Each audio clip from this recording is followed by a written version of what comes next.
Hey, everybody, and welcome to this week's edition of Get Found. I am joined this week by Steve Farnsworth, and today we're talking about using content marketing for onboarding and customer support. So, Steve, give us the reason you're here and who you are.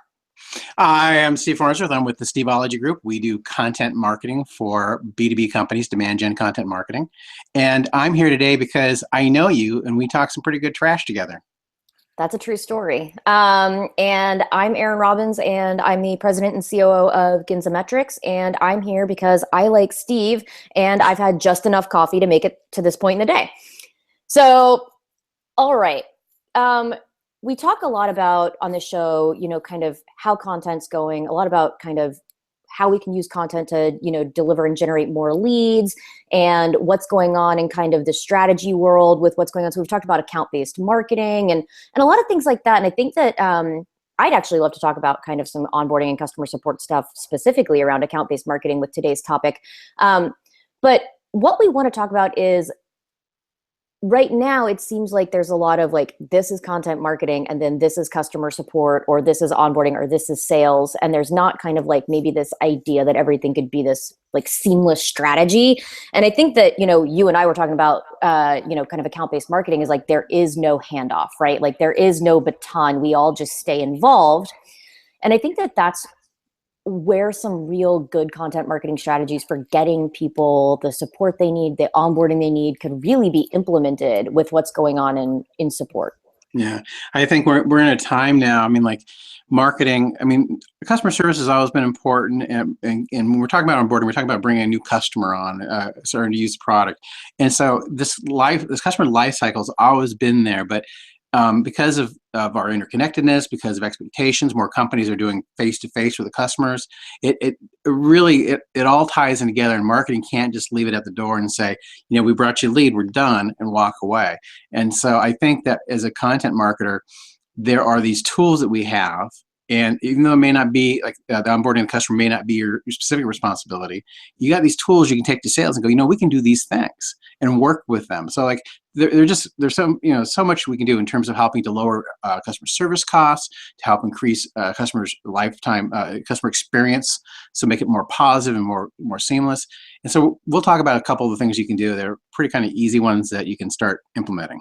Yeah, we definitely should, because one of the things we hear all the time is, oh, marketing can get some ideas for content from support issues. But the Yeah. thing that we're not talking about is, if you're doing that, what you're talking about is like, oh, okay, I got this idea from support for a topic, but then I used that to generate a lead because it was a pain point. So I generated a lead from it, but then I just stopped, right? So there's no like real seamless flow of information from the time that marketing says, hey, we can help you address that problem, to then once you actually have to get onboarded with whatever it is, being like, that needs to match. It all needs to actually be the thing. So you shouldn't be like, marketing brought in this lead and the lead was talking about needing to solve a particular problem, and then sales sells you on it, and then you get handed off to some account management person who then has to like onboard you. But does everybody know that that was your core issue, and do all those things answer the question in the way that you initially got interested? Yeah, and some of the tools that we have are just make really kind of adding rocket fuel to your onboarding process and your customer service process, just really effective. Now, some of the things we're going to talk about, like for instance, I love marketing automation software. I think you can do some really great things. And I don't think marketing automation is about marketing, automating marketing. It's really about creating just-in-time information, getting things that people need at the right time. So when someone's coming on board, they have some set of issues, especially if you're talking about a product that's a little more complicated and there's some set of things they have to learn. And like the level you're going to do this is going to depend on the complexity of the number of users that an average customer has. But you look at the marketing automation software and you can do these email campaigns. And you can set them up so that they go out at some kind of basic time. So let's say you said, and we do that for marketing, like someone does this, and so they get these 3 emails on this the schedule. Well, we can use that same strategy for a new customer. So a new customer comes on, and if we've done our job as a content marketer, we have a deep sense of what content already exists in customer service, what they already have, what we can take and help make better with them, or whatever the content we can help them create to this process. So we can now have For instance, let's say you have a collection of blog articles that are just really great about some of the issues that they're going to face starting to use the new tool or whatever you sold them. And so you can set this out and say, like, on day one, they get a little email with maybe a link to a resource center. It's like, here's some of the things that you can get, and here's an article specifically for you. And then maybe like the 2 days later, they get another one. And it's something relevant to helping them onboard, something to use the product. I would say the first one should be kind of really focusing on the questions they're going to have at first starting to use it, getting up, training, kinds of information they need. And so you can have these kind of things, and there's probably some hacks that you have. These are great emails. So you can have an opportunity to be in touch with these folks. All the people that are using your tool, some kind of basis, every couple of days, and then after a week or two, maybe space it to every 3 or 4 days, and you kind of trail off so it's less often, and maybe they get the content. But all the content you have, you should look through what blogs do we have, what resources do we already have in customer service that we can put into this automation software, and let's figure out a strategy for sending that out in a welcome, not bad way, but simple emails. Just like, here's something you can do, simple, like little tasty, helpful. A couple days later, here's something you might want to do. Here's a hack, and and if you really are smart, you start making like little explainer videos. I mean, they're with technology now, we're doing this show, except for the cost of our expensive time. This is literally free. And so there are ways to create content for low cost. And the explainer videos and having customer service involved, you can make a very powerful combination, just stopping to think, what are the challenges they're going to have? What information helps them the most? And these are kinds of things you find out from working with customer service and other sales engineers and that sort of thing. And it's an opportunity for sales, marketing to really shine in the company. Obviously, you need to work directly with customer service and sales and on the boarding thing, but it's an opportunity for us to bring our tools and our wisdom to bear and actually help the overall customer service. The value of a customer, not everybody's going to be a repeat customer because sometimes the nature of the stuff, but the value of a customer is incredible. They're more likely to buy from you again, like 80% or something like that. And so all the money you spend, if you spend a couple $1,000 to get one closed deal, and let's say that's for $100,000 deal or $50,000 or $10,000, whatever it was, you spent some amount of money, and you want them to buy again or keep subscribing or to upgrade. You need to be thinking about, how am I going to bring value from marketing, from all the content we already have? How can we bring value? And then what other things could we encourage customer service to help create? And as marketers, can we go in there and help them create that content? If they need help with videos, maybe somebody in marketing knows how to put the videos together for them or edit them or make them, easy to do, or help do the setup or do the recording, all those kinds of things. I think that one of the things that maybe stops people from doing what we're doing right now is that they think it has to be this really fancy thing, right? Like they feel like, oh my gosh, it's not super polished. And I'm not saying you shouldn't strive for polished, but we do this show, regularly, and I am in the middle of moving, and I'm sitting on the floor of a rental, right, in between moves. But we're still doing the show because the content is still the content, right? And when somebody has a question and needs an answer to it, I don't think that they care whether you're sitting on a floor or not. I think they care about getting relevant, topical information. I think that, one of the things that you're talking about is like being able to kind of tell people these things you can add in these emails and these automations. This is actually where I feel like, I'm going to say it because I say it every week, I cannot help myself. This is where I think creating groups is such a big deal. So like if you create content groups and keyword groups, this is one of the things we do in Ginza, right? Like you set up regex rules, or like pattern matching rules for like everything. So let's say that somebody was going to come use Ginza, and I know that like typically we have in-house customers and agency customers, and that they're kind of onboarded a little bit differently. I can put everything into those buckets, and then I can put, things like, let's say somebody really just wants to do like a lot of competitor analysis, and they're really interested in like tracking competitors. I can just create rules that say, put all of my content into a bucket that has to do with competitor intelligence. And then essentially what I have from that is just a list of everything. And I can just take those things and, as you mentioned, have them sent regularly. And then what you do is you start to look at how those people are actually using those things. You can even, if you want to get fancier with it, what are they clicking on in the emails? What types of competitor intelligence? Did they actually click on something that was more like, oh, social based, or oh, did they want to know how to do, like international search things? And then you can take the things from that group and start kind of like weaving them in. So like it depends on how much time you have. But really, if you want to automate something and you're not in like a super big company, you can still do this stuff. You don't have to do it with tons of money. You don't have to do it with like a team of 100 people. You can do it. You can start small and try it out and see how it goes. But you're right. This is a chance for marketing to shine, because this is a really good opportunity for them to say, hey, you know what? You guys in support and account management already have so much stuff to have to deal with inbound requests and information, that we can actually help you maybe get ahead of the curve, right? Like we've got all this content. We know what this person was interested in because we actually know what drove them to become a lead in the first place.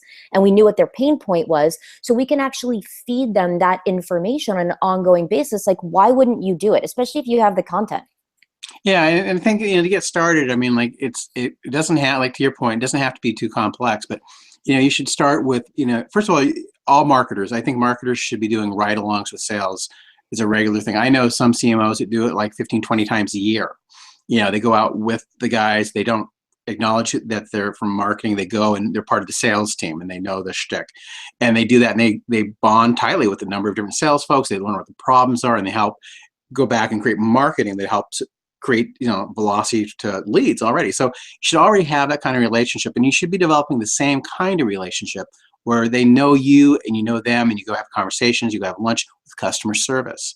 And so these two groups, you can create a working group, a couple of people from whoever you need, some of the content creators, marketing, sales or sales engineering, whatever the right thing is, and customer service. You go and you create this working group. It doesn't have to be complex, but you can say, we're going to do this.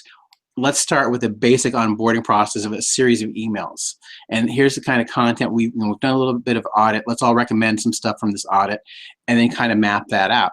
And that's not that complex if you're working together, and that's something that's a good place to start. But you said something I think is really, you talked about tracking what's getting used, and I think that's the real gold here. And there's a technology. There's a way there's a thing called the UTM code or tag, and it's basically a way to put a lot of information about a link into this ugly long thing, and then you use a Google shortener to make it nice and pretty. But when someone clicks on it or someone passes it around, your Google Analytics can pick up where that was used. So with onboarding stuff, you can use links for all that kind of stuff and understand who's using what assets are being meaningful, which ones are not being used.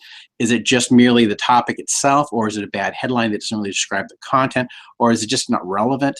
And so there's a way to do that. So tracking that kind of information is a good way to see to evolve this kind of program, as opposed to doing it one and done. You do it and come back. First time you do it, you should be kind of tracking every couple days, every week with the key folks. As time goes on, you can do it like every month, but you should come back and keep evolving that, for 4, 5, 6 months until you have a really tight onboarding process, and then customer service can then keep that if that's the right thing, or somebody else can own it. But marketing should be involved in that process. And just about the UTM codes, if you don't know what that is, I encourage folks to go out and learn. It's not that complicated. It looks really scary, but it's not. And you can do it, and the tools are free. Google Shortener and the UTM stuff, Tag Maker, all free stuff from Google. But using that same tagging capability, from content marketing, just jumping back to more in sales enablement, but you can actually tag content you're providing sales for sales enablement and find out which pieces are being used. And that way, same strategy. What's really making a difference? What are the salespeople going to? What do you need more of? What do you need less of? And this also goes back to, people needing to know, not just like, it's not just about like, is it a bad headline, or is it, like the wrong content? A lot of times what you're going to find, especially if you like tag or group content by type, or like, not just by topic, but by type of content. What I mean by type is like, is it a video? Is it a blog post? Is it, a case study? Is it a white paper? Is it like a one pager? Whatever it is, right? Sometimes what you're going to find is certain things people actually are like, a video just works better, but you won't know whether or not somebody didn't use the content because they were like, I really wish like somebody could have shown me how, right? As opposed to like, I don't want to try to read through this.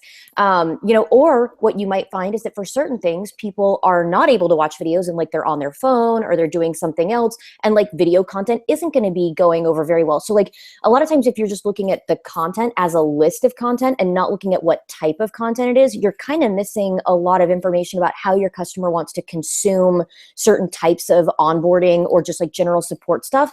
I'll mention something because like, so one, yes, like learn about UTM stuff like ASAP pronto yesterday.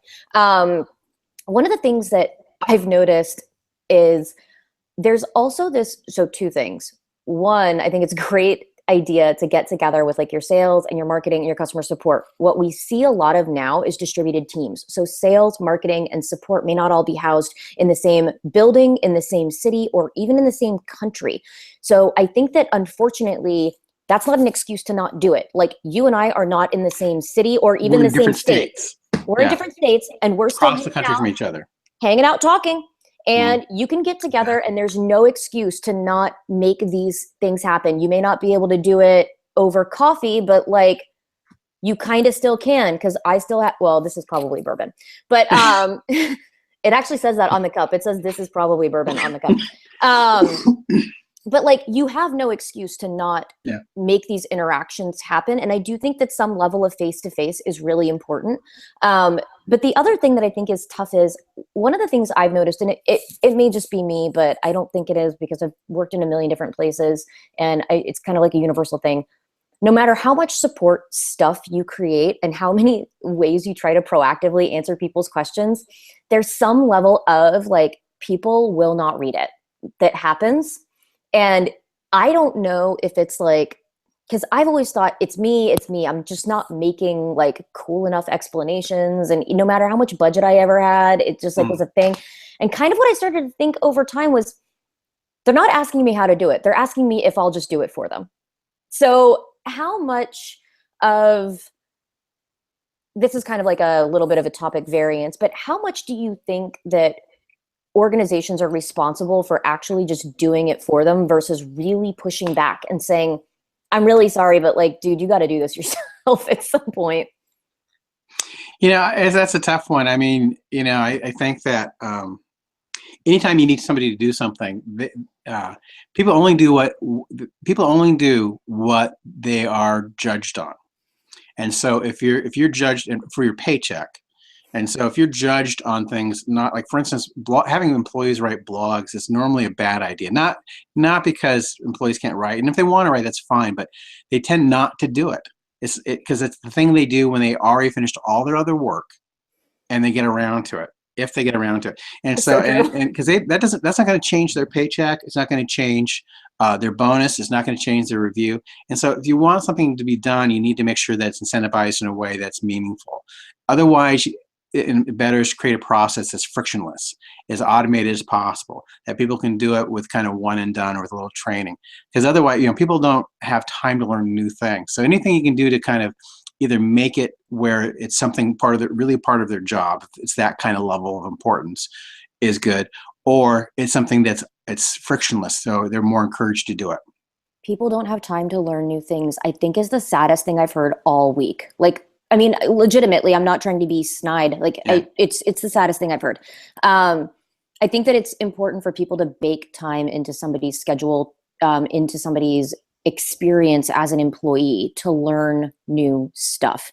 Because if your team members aren't learning and growing, I mean, you're doing everybody a disservice, not just them, but like your organization too. So even if just like selfishly, like you're only thinking about your organization is suffering if people aren't growing.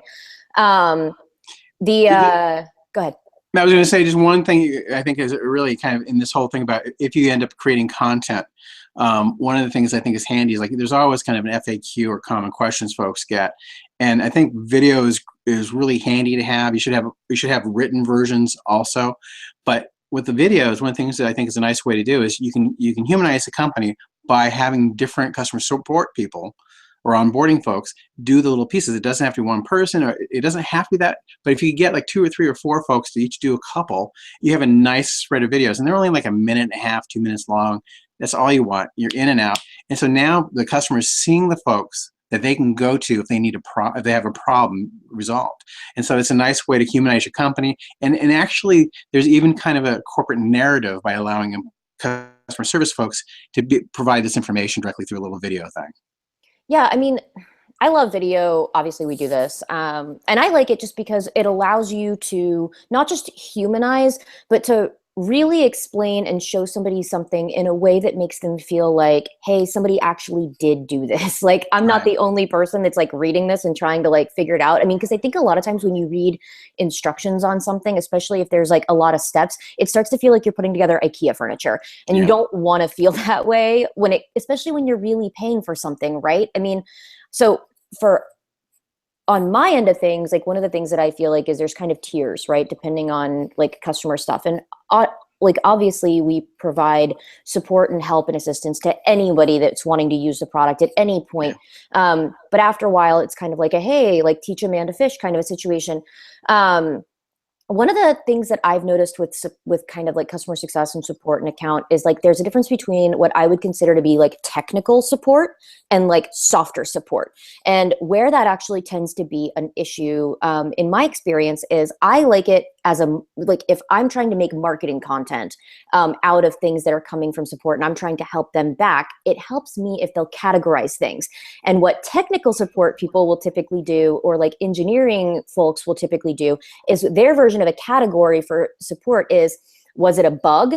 Was it a feature request? Was it like this? Was it that? But I'm like, no, so that's fine. You can definitely do that. But on top of that, I need to know like what kinds of things do people seem interested in? Or like what part of the product are people most commonly asking questions about? Because where this actually loops back to is if there's a specific area of something that people regularly have a question about, then that's There's an issue. probably just like, yeah, like a marketing issue, like an overall messaging issue, or it's actually a design issue, like a UI problem, or like, let's say people just constantly call in, like even with something like a car, and they're like, I can't find where this one thing is in this car. If support actually like logs enough of those things that like somebody can't figure out how to do this thing in the car, next year when they make the new model, they'll probably change where that thing is. Mhm.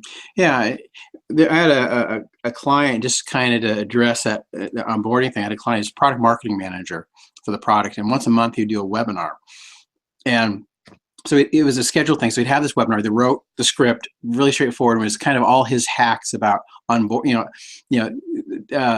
Hacks is probably not quite right, but it's just like, here's how you get the most. You're getting started quick. Here are the things you want to do to kind of cut through the BS.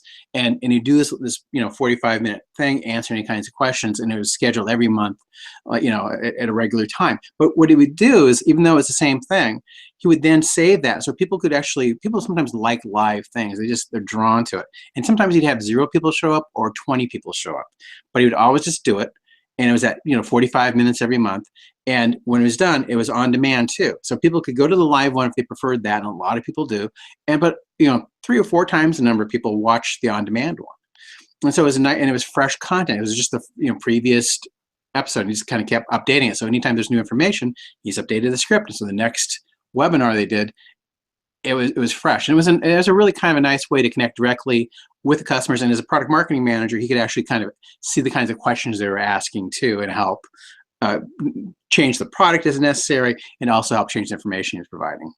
I think a lot of the reason, because like you touch on the idea that somebody does something kind of regularly and people can join and like do the live thing. I think one of the things that maybe trips people up is that a lot of people don't like to do stuff live, or don't like to do things on camera because they're unsure of how it's going to turn out, or they're afraid that if it is live, they can't go back and correct it and maybe they'll seem foolish. And I think that, a lot of that is one, practice, and like it can only go so badly. Really it can. I mean, throughout the number, I've been doing this show for like almost 3 years now, I guess, maybe a little longer. And I can tell you almost everything that could have happened has happened at some point or another during the show. A bird flew into the window one time and like cracked the window, and like just so many weird things have happened, right? Is that an omen of some kind?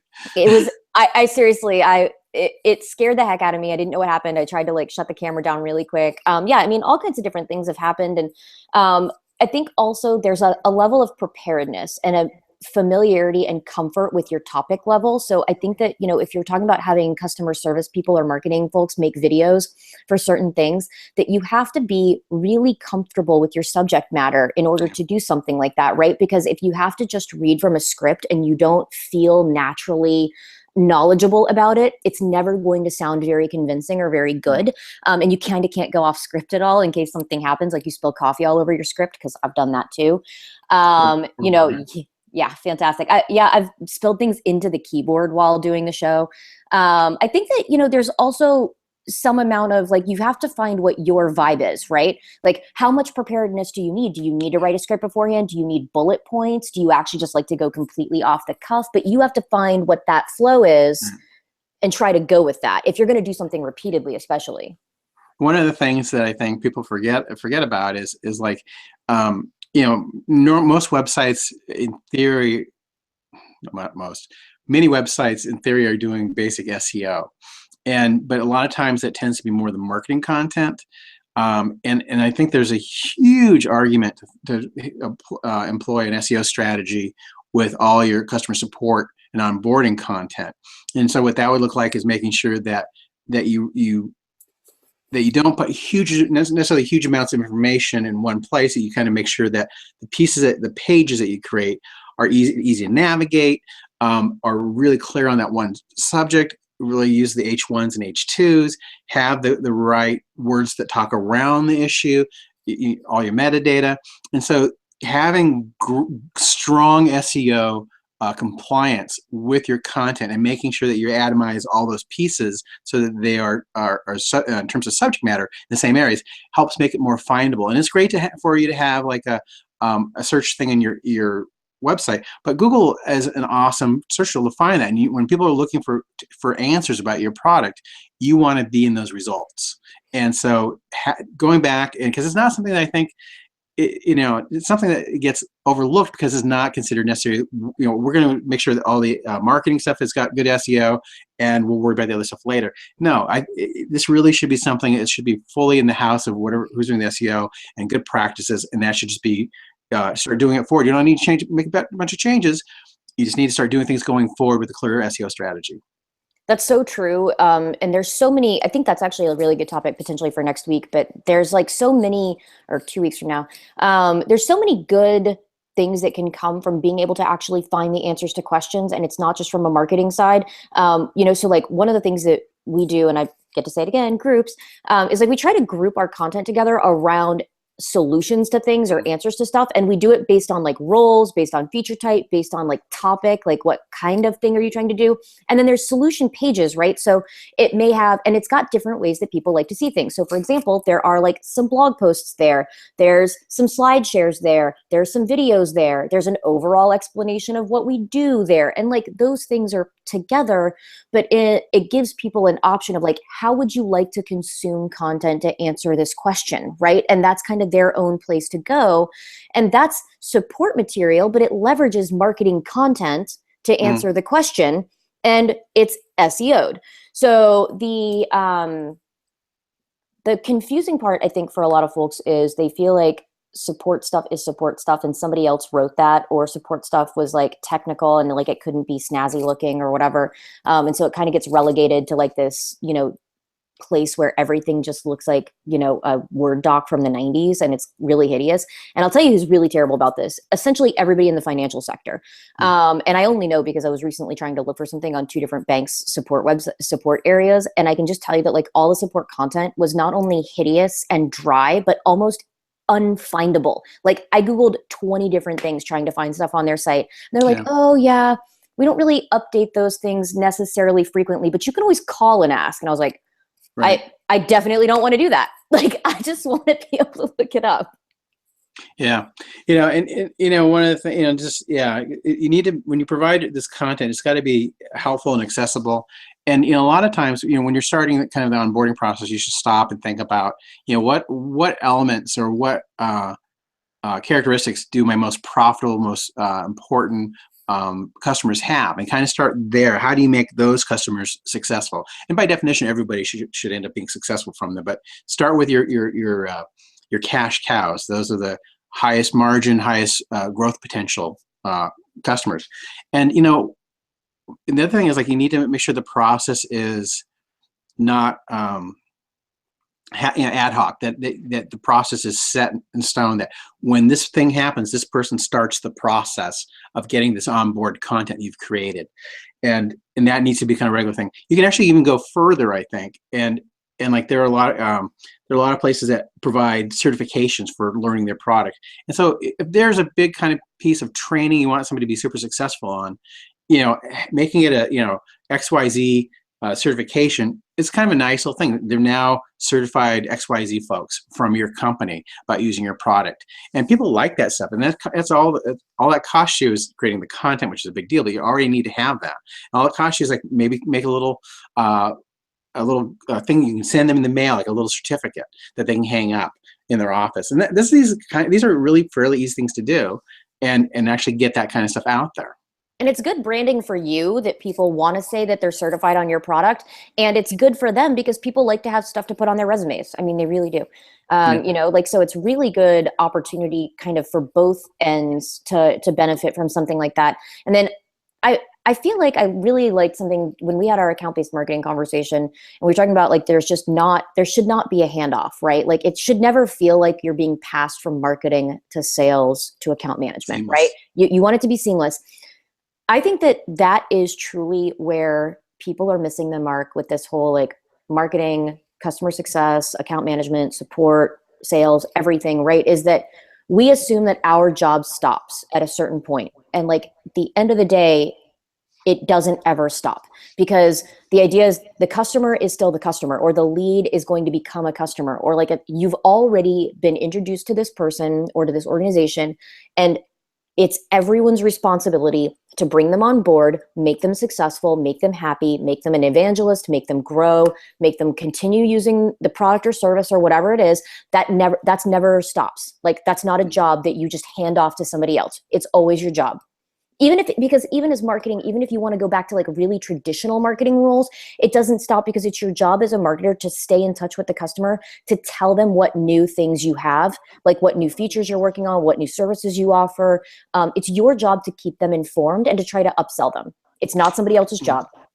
And one of the things that people need to think about too, and marketing can help with this, is like the content that you choose to use for this kind of drip onboarding process and these tools that you're going to give your customers, is you need to think about, when people buy a drill, they aren't buying the drill, they need to drill a hole, right?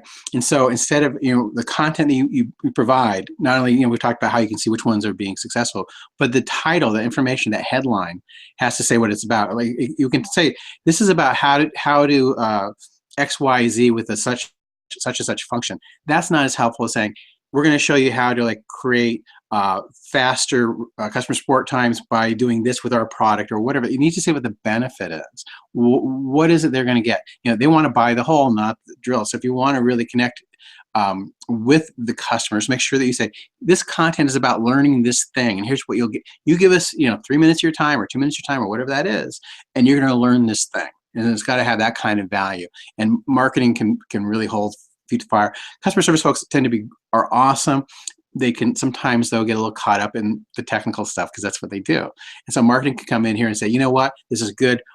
What can they do if they learn this? What's going to help them? Let's change the name of this, or change this kind of stuff, or let's change the way it's formatted, because this is hard to read. So there are a lot of things that marketing can do to really help the customer life cycle and improve that, and create more revenue and more referrals. I mean, definitely. So I know that we are over time today. Last thoughts. I will say, like, for customer, when you're talking as a marketer or a salesperson, whatever, to customer support and success, you have to too remember, like, they're not hearing from people when somebody's having a great time or a great day. They're always hearing the problems. So there's benefits and bad sides to that, right? The benefit is they know what common problems are and why, like where people are being tripped up regularly, where people are unhappy regularly. Like they know trends. They could actually probably, if you sat down and talked to them, if there's not a tracking system already in place for them to notify and spot trends, they could probably just tell you, because they hear that stuff daily. But they're never hearing from somebody when somebody's having an amazing day. So you have to also approach them with the understanding that they're on the front lines, right? Like they're taking it pretty regularly from people who are in a hurry and frustrated already. Yeah, and you know, and if there's pushback from like if for some reason if there's internal politics or pushback, like why would marketing, marketing should get involved in this? Well, the reality is a bad onboarding process or an unhappy customer or a product becomes shelfware because it's just they can't figure it out. This is a real issue. This is a brand issue. And so if you do some surveys, you find out that there's some number of people who are unhappy with the product. This is going to hurt your brand. That's a compelling reason for marketing to be proactive in helping these other units, these other organizations in their company become more aware of the kinds of communication tools that are available and how you can help. Because it costs more money to replace a customer than it does to keep one. A lot more. And on that note, we will conclude this week's episode, and we will see you guys back in a couple weeks. And until then, thanks for joining, Steve.